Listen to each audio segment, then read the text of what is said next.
I will say this. I'm going to just say this. I have a controversial take. Oh, no. Here we go. That whenever the day comes that Russell Wilson retires, yes. I don't know when that day is. Soon. Yeah, it might be soon. I do think he would outlast a head of lettuce. But whenever that day is, whether it's soon, whether it's a decade from now, we will miss him.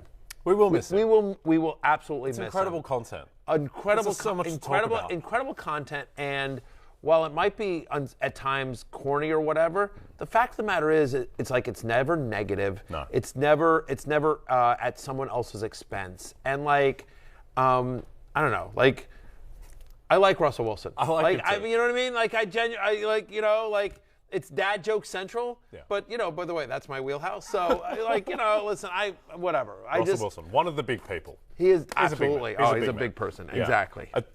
The Wolverine blood, as a countryman of Mr. Wolverine himself, Hugh Jackman. I don't think Russell Wilson's quite, made of adamantium or anything. Right. But we'll see if he plays against the Jets. We'll talk about Russell Wilson later. Have you seen all the Wolverine movies? Have you seen all the Hugh Jackman movies? Not all of them. I would say majority of them. Yeah. Have you seen Logan? I've seen Logan. I like Logan a lot. Okay. Yeah, it's a very good piece of cinema. I like Logan. You like Logan? I didn't enjoy it as much as some of the other ones. I was just curious. I was surprised you didn't bring up the ending of Logan. No, I'm not going to spoil that. Though I don't think there's a big twist ending.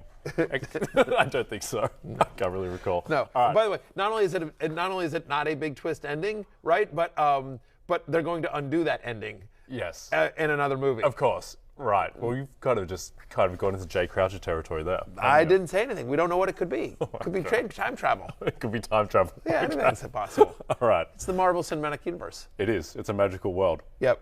We thought it was going to be a magical world for the Chargers this year, but it hasn't been so far. But Justin Herbert, he's bouncing back and he's on the love list. Go, Chargers, go. What is that? You never seen that? The No. clip of Arnold Schwarzenegger, go, Chargers, go. I thought that was a British accent. Yeah, it was whatever, Austrian, whatever. Austrian, you guys know that clip, right? It's a famous clip. It's a famous clip of Arnold Schwarzenegger, like, opening up at the, go, Chargers, go. That's better. The first one was like, go, Chargers, go. Fine. It's like I had a lettuce. Fine. Yeah, exactly. Justin Herbert, who... Top three quarterback this week. Like, I think if you've managed to survive here with Herbert, Herbert comes back in a big way here. What's positive is that for the negative stats you can point at to Herbert, like, they're throwing a ton, right? No quarterback in the NFL has more pass attempts than Justin Herbert, who's averaging over 42 a game. And then you think about the Seattle defense, right, that gives up the third most yards per pass attempt. The more you pass, the better it likely is against Seattle. And who's coming to town but the guy that throws the most in the NFL? In fact, the Seahawks allow touchdown passes at the 8th highest rate so far this season. So with the highest over-under on the slate, Chargers actually have the highest implied team total. Yeah, give me Justin Herbert as a top 3 play this week. Yep, mediocre game against the Broncos, but the Broncos, for all of the negativity around them, they might have the best defense in football. It's a great defense. They certainly have a top 3 on. Pat Surtain is the best cornerback in the league right now. He's 100-1 to win Defensive Player of the Year. I don't think he's going to win it because they're 2-4, but I would bet that still 100-1, best cornerback in the league. Throw some sauce on it. Yeah, exactly. Little Sauce Gardner on it. All right, Joe Burrow, also on the love list, trending in the right direction, seems to get right against the Saints, and he plays the Falcons this week. Slow start to the season, but over the last 4 games, he's got 20 or more fantasy points in 3 of them. 3 different games so far this year with 25 or more rushing yards, which is nice to see. Last year, he wasn't running at all. This year, he is starting to use his legs. And you like the matchup with the Falcons, as Atlanta allows the 2nd most passing yards per game. They allow the 2nd highest completion percentage. Teams that face Atlanta are averaging over 40 pass attempts a game. That is 2nd most in the NFL. He's got these guys named Jamar Chase and T. Higgins to throw to, Tyler Boyd as well, Hayden Hurst, who I mentioned, in others receiving votes. So, yeah, give me some Joe Burrow. He's quarterback 4 for me this week. Yep, total in that game is 47.5, so expecting plenty of scoring against the Falcons. Now, Tua Tagovailoa, expect him back on Sunday night. He was almost leading the league in passing yards before he got hurt, and he's on the love list.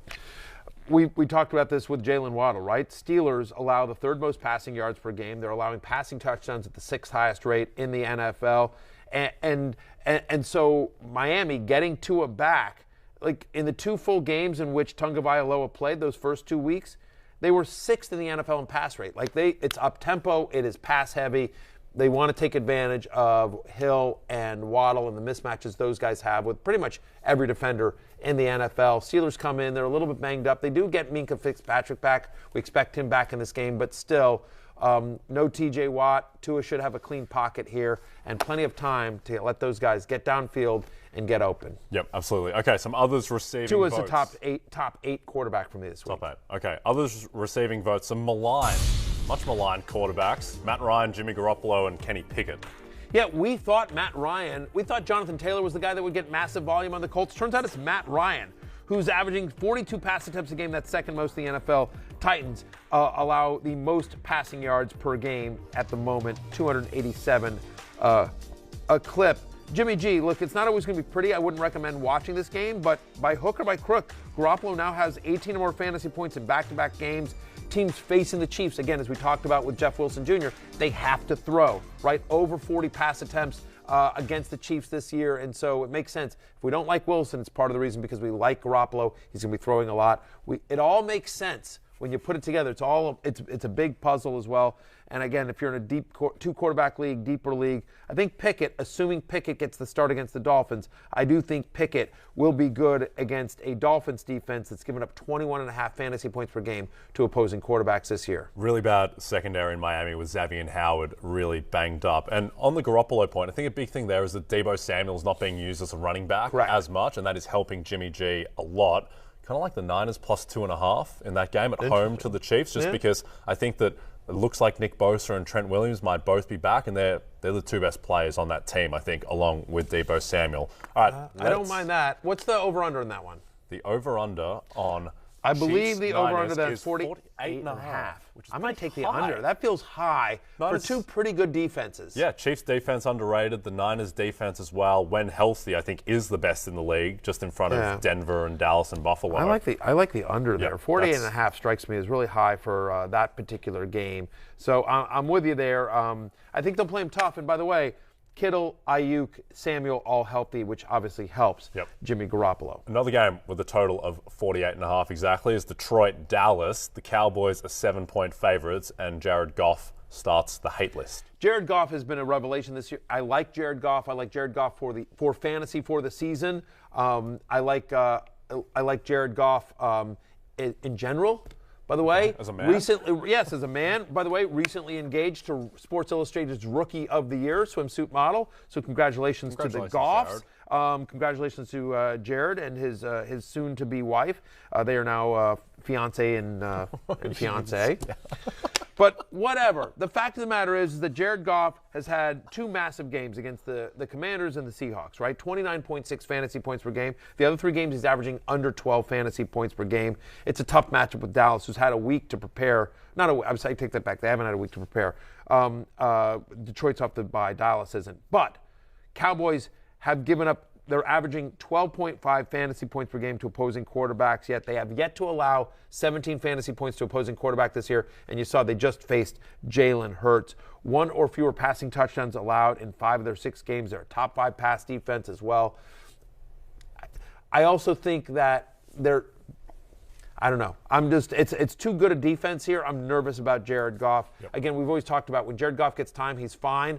But with Micah Parsons and everyone coming at him, I don't know that he's going to have time in this one. No, I agree. I think Dallas -7 is my favorite bet on the board of any of the spreads. I just think that it's weird because it's Dallas, but I think they're underrated. I think they're a juggernaut hiding in plain sight because Cooper Rush has kind of skewed perception. And then they get Dak Prescott back with an elite defense and an offense that was able to win games without him. And now you add him back, Gallup back healthy. I think they're going to be a different unit than the one that put up 3 points in week 1 against Tampa Bay. So I think they have huge upside going forward.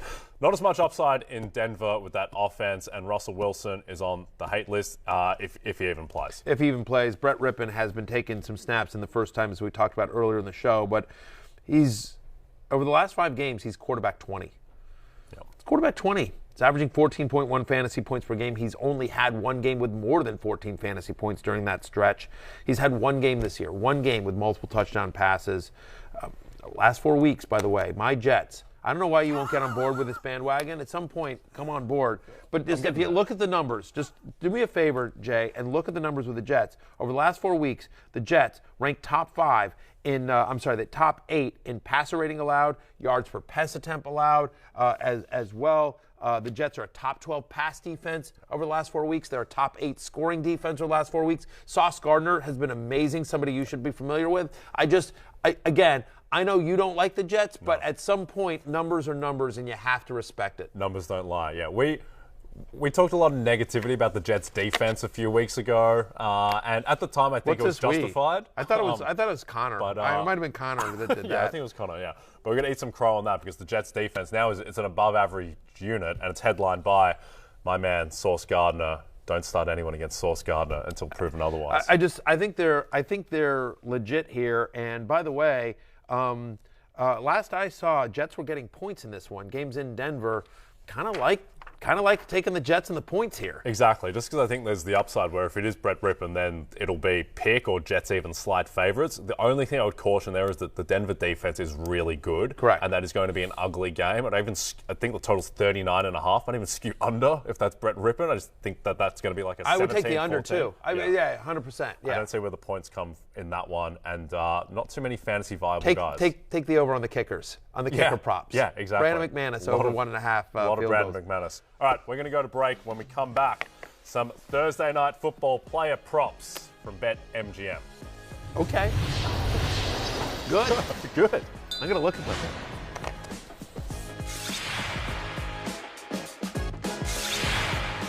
Hey, it's Matthew Berry from NBC Sports and RotoWorld.com. Just want to thank you so much for watching what you just watched, or at least being too lazy to click out of it after the autoplay just kept it going. So either way, thank you so much for just letting it scroll by your screen. And now I'd like to ask you respectfully, please subscribe to the NFL on NBC YouTube channel for the latest NFL news, fantasy headlines from RotoWorld, and betting analysis from NBC Sports Edge.